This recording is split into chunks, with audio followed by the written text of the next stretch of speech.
Hello everyone, welcome to my channel. অনেকদিন পর তোমাদের সাথে একটি ভিডিও শেয়ার করছি। আর সেদিন ছিল আমার মামার বিয়ে। আমরা সবাই মিলে রেডি শেডি হয়ে চলে গিয়েছিলাম। আর মামার বাড়ির থেকে মামির বাড়ি যেহেতু অনেকটাই দূরে ছিল, তো সেই কারণে আমাদের অনেক আগে আগেই বেরিয়ে পড়তে হয়েছিল। তারপরেই আমরা পৌঁছে যাই ভেন্যুতে। আর এই ভেন্যুর কাছেই ছিল বাংলাদেশের বর্ডার। আর প্রত্যেকটা বাঙালি বিয়েতে যেরকম হয় বরকে বরণ করিয়ে তবেই প্রবেশ করানো হয়, তো এখানেও সেটাই হচ্ছিল।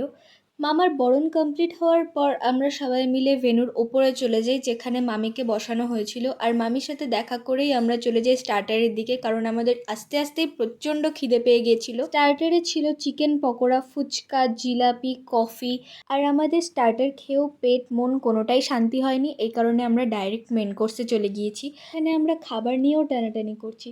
তো মেন কোর্সে তো অনেক কিছুই ছিল, কিন্তু পেটে সেরকম জায়গা ছিল না, আমরা এত পরিমাণে স্টার্টার খেয়ে ফেলেছিলাম। রাধা পল্লবীর পরেই বাকি সব খাবারকে স্কিপ করে আমি চলে যাই বিরিয়ানির কাছে।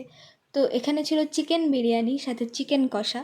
বিরিয়ানির পরে ছিল চাটনি, পাঁপড়, দই, যা যা থাকে, কিন্তু আমি সেগুলোকে স্কিপ করে অনলি মিষ্টি আর আইসক্রিমটাকে নিয়েছিলাম। সাথে হজমোলাও ছিল।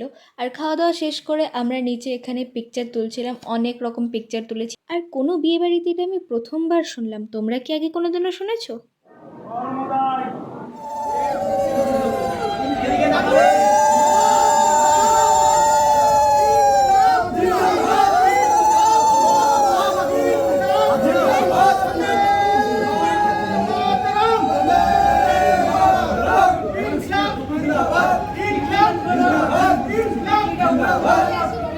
তো ভিডিওটা এই পর্যন্ত ছিল। ভিডিওটা ভালো লাগলে like, share, comment and subscribe করতে ভুলো না। দেখা হচ্ছে নেক্সট ভিডিওতে, ততক্ষণের জন্য টাটা।